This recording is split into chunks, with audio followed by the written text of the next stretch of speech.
Hello friends, welcome to my channel HS Bari. Friend, today in this video I will show you how you can use your video toolbox in your Redmi Y3 mobile phone. If you are getting the option of video toolbox and now you want to use and you don't know how to use, then I will explain you.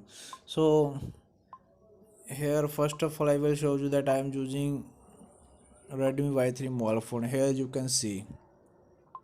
Now if you are going to special features and video toolbox, here you have to enable all the options, like first video toolbox, second shortcode, third left right whatever you want, and fourth at least one app.